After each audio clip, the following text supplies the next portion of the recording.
Technical University of Munich. And I want to present to you my topic, the fabrication information modeling, closing the gap between building information modeling and digital fabrication. Well, building information modeling as a holistic digital design methodology, I will not describe in detail today. I will just jump into the description of what is actually digital fabrication. And for this, I have some practical applications for the start. As you can see here, there are several houses that are already printed with additive manufacturing technologies. So digital fabrication is actually nothing new and also already kind of is established in the construction industry. In the middle, for example, there is the Apis core print, this round-shaped building you might already know. Then on the right side, we have the Winsun print of a multi-story building. And on the left side, there's the house that was printed this summer in Germany by a company called Peri. And they used a specific printing method, which is shown here. As you can see, you can directly input some installations like the sockets, and there's some voids in the wall. So they use a contour printing method, and you can fill them with insulating material or something. That was quite quick. I'm sorry for that.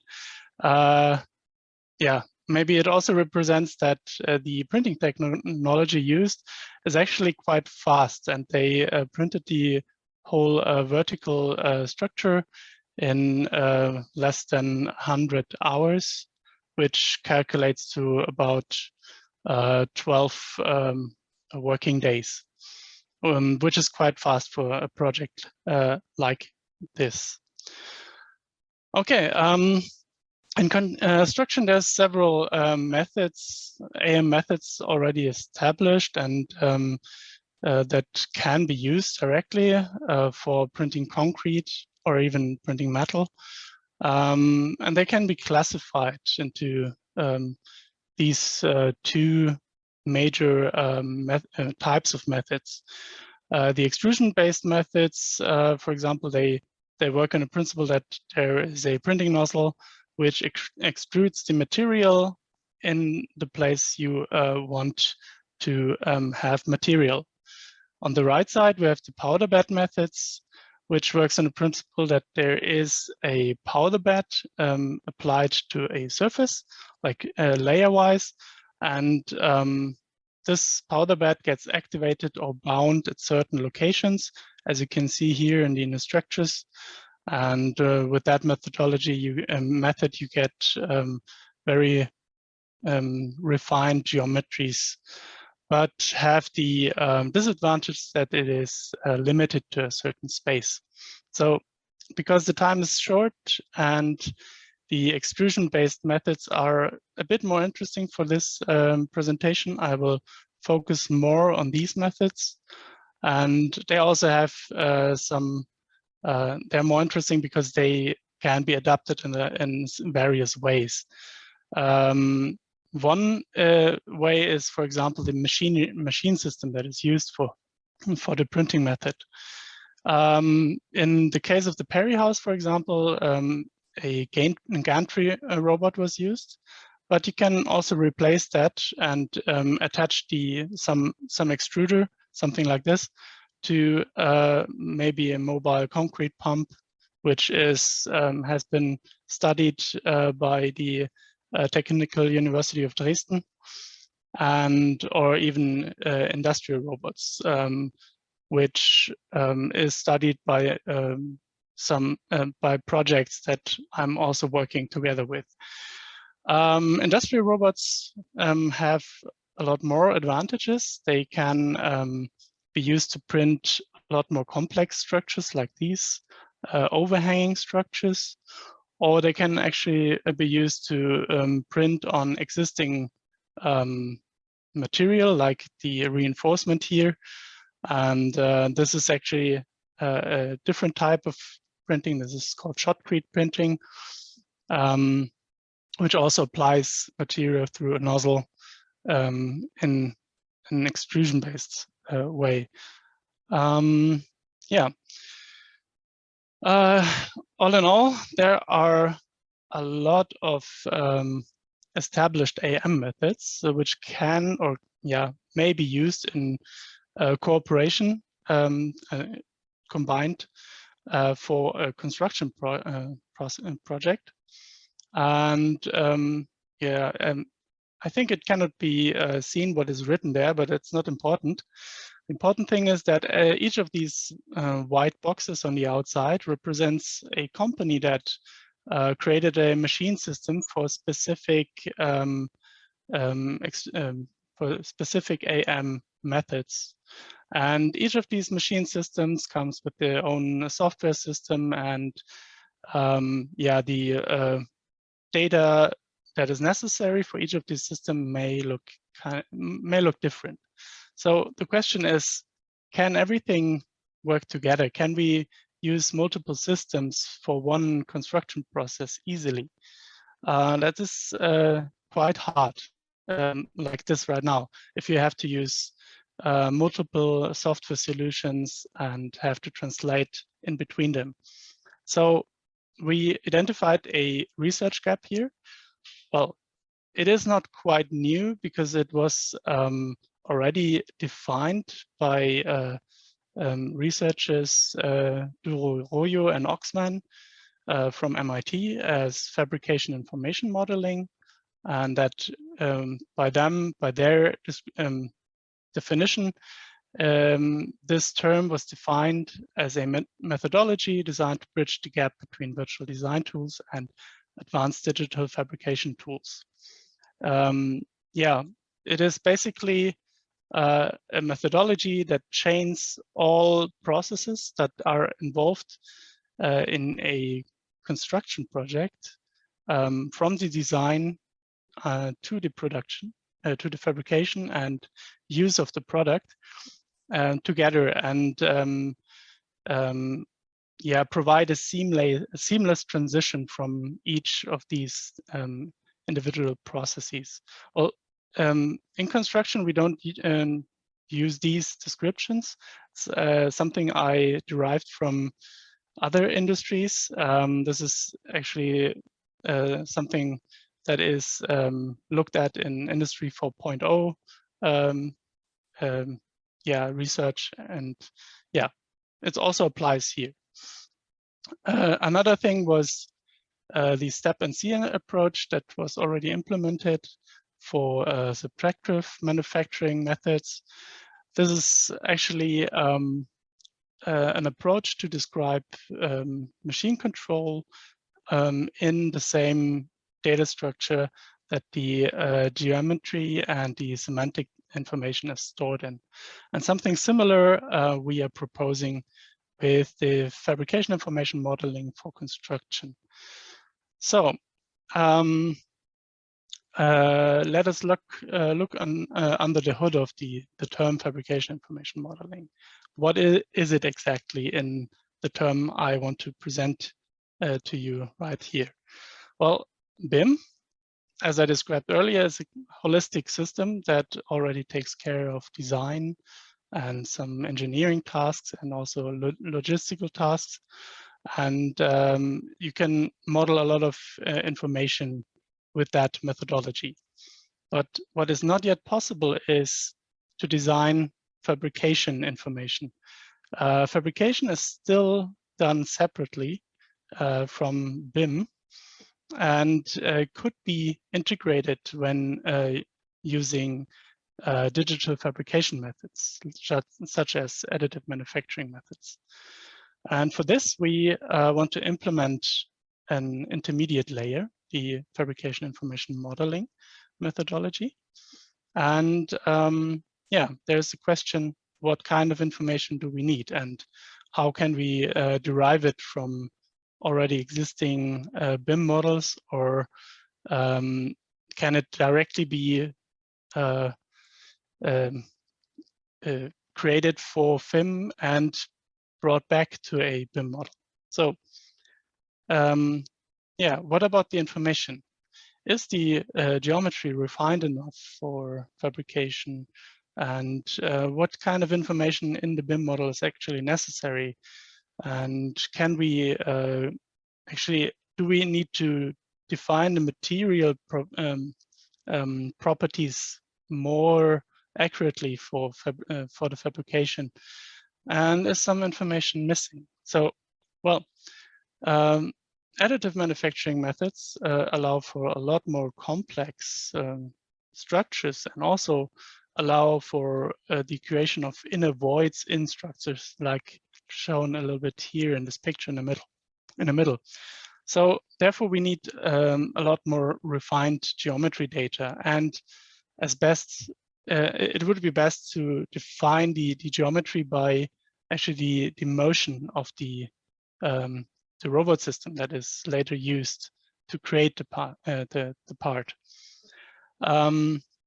In our case, we want to describe the geometry by the print path and the layer. And we want to define all the necessary parameters that are required for the fabrication. We want to define them in a way that they are linked to that path information. From that description, from the path description, we can then also derive a volume model that is more or less the as planned 3D representation of the part that is to be printed. Well, in the process, it looks more like this. We have maybe already existing BIM data, and then we can use translation processes, algorithms that use BIM information and create fabrication information. Yeah, for this, we actually need to look into what kind of object we want to print, what problem do we have, like do we want to print a wall or a column or something like this. So this translation is problem specific, and also yeah, specific to what inner structures do we have and stuff like that. But it is still unspecific to what kind of machine system we use. So the film data still is decoupled from the machine control. In the second step, when we have the print data, we can use another translation algorithm to translate directly to machine control. Well, I did say it's unspecific to machine control, but it is still specific to the type of additive manufacturing that is used. So there's different kind of film information for extrusion-based systems and for powder bed systems. But in general, the translation mechanism is quite similar, and the information is about the same. Yeah, and with this, the information of the film, we can actually do simulations before we actually print the object, such as thermal conductivity simulations, to check if the object we planned actually works the way we want it to. And we can also do 2D simulations, like we take the print path and see if it's actually printable or not, if the robot control can be directly translated or not. Yeah, when does fabrication information modeling takes place? That is a big question, and we also want to be a bit open about this question. We need a certain amount of information to create fabrication information. We need some certain detail in the geometry and information about which type of AM method we are using, stuff like that. And yeah, but it is not necessary that we know what kind of fixtures we use on our raw print. So it has to come somewhere in here. But we will also want to be open to support the designer in decisions in early design phases. So we it's not directly linked to my project, but a project I'm working with and will have a lot of communication with will work on this design decision support system, where there will be a rule-based decision support for the designer to design BIM objects in a way that they can be fabricated with digital manufacturing methods. Yeah. So a little bit about the data structure itself. I mean, as I said, there's a lot of processes involved. So something like this. We have the BIM modeling itself, and there's path planning, and yeah, all the parameter tuning, and a lot of stuff that comes later. And if everything uses, every process is done in its own software solution and with its own data structure, communication between the processes is a little bit messy, as you can see here. It's not working like this. So what we want to build up on is working with open interoperability standards, such as the IFC standard, which is well established for the BIM methodology. Yeah, so what we use is the BIM information directly from this open interoperability standard, such as an IFC file, but it can also be represented as a database that is online and accessible. It doesn't really matter. It is based on BIM information. We worked with IFC entities and relations, but we want to make it as similar as possible to directly use that knowledge that has already been created. So what we create around this is more information on the fabrication information. So at first we have the core information, that is the print path, the layer information, process parameters and everything. And we create that by processes, path planning and parameter tuning, stuff like that. And that is not strictly given. So we can plug in any kind of path planning here. In the end, we just want to store the print path in the data structure to represent the movement. How it is created is not directly important for us. So we want to be open for different kinds of translation methods.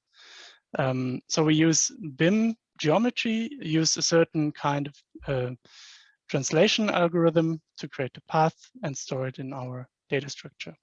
Martin? We store it as a composite curve, which we linear reference some data directly to. Is there a question? Yes, just to say you have 1 minute in your time. So if you need to wrap up, then you'll have to get on. I'm a little bit delayed. You can take 2-3 minutes if you wish. That's okay. Just to let you know. That's fine. We also create layer information. This is directly used for the path planning. Any slicing tools uses layers to slice an object into 2D slices, and we can directly use that information to store a normal vector, which can be used to control the orientation of the robot if you use, for example, an industrial robot. And we can directly place the print path on that surface and reference it to the UV space of the surface. And yeah, this has also the advantage that we can directly do the printability check with it, and later on use it as a template for sensor data. From that, we can create 3D volume information, for example, a voxel model, and store the material distribution also into the data structure, which can be used for the thermal simulations, for example. Afterwards, we can use digital scan methods to store digital twin data. Like I said, it can be stored in the layers we already had from the path planning. And we can use this information for post-processing information. So how does it look if we want to transfer it to the motion, the robot control? We use the composite curve, which is put together from points, arcs, lines. Also, splines would be possible, which has very limited data. So we have a implicit description of the path, which can be directly translated into movement by either discretizing it to points if we want to have point-to-point movement, or use the elements for robot control interpolation methods like linear interpolation, circular interpolation, and can be directly converted into various kinds of programming languages for robots. We have tested that for clay extrusion, which was quite successful, and we also did some printability checks with Rhino and Grasshopper, which is also looking quite nice. And what we want to continue on later is working on the digital twinning and using scanning tools to store sensor data in the layer of the path planning process. Well, that's it. So in the end, we want to have a system that comes in between BIM and 3D printing. And as a final note, I want to say that this project is funded by the DFG and is part of a larger project that is called the TRR 277, Additive Manufacturing and Construction. Thank you for your attention. Great, thank you very much, Martin. I really enjoyed the presentation and the paper. Actually, I think you guys are addressing a very interesting problem. I'm waiting for questions coming from the audience. I have one actually from Chen now, which I will repeat to you and to the audience. Thank you for the nice talk. I agree with that.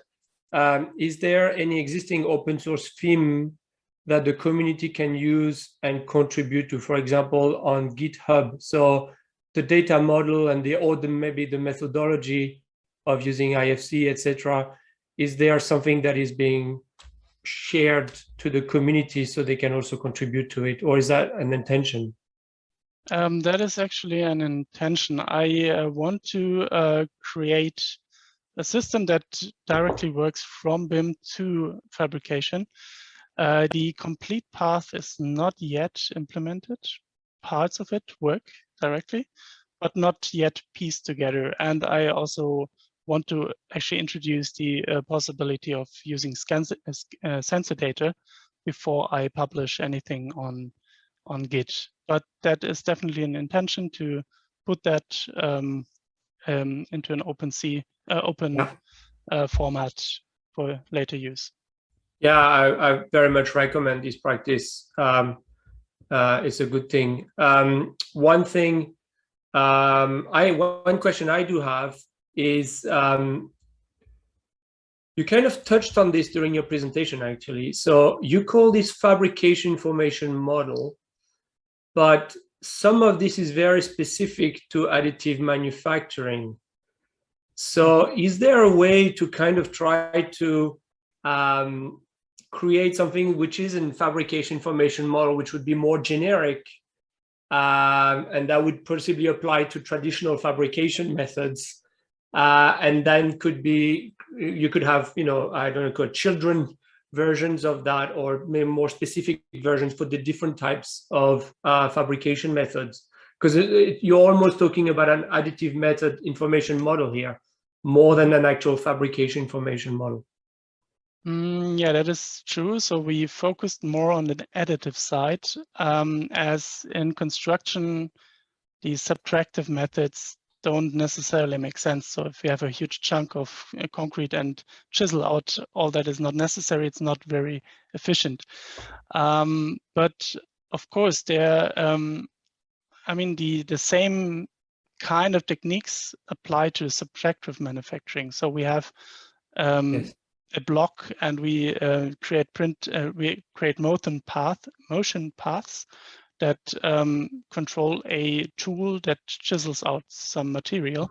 So in yeah, in the end, it's the same kind of data. So we can directly represent. But what I mean is, like, some of your data properties and the type of data might also apply to a traditional brickwork construction method, while some of them that you had is very specific to additive manufacturing. So I'm just wondering whether there's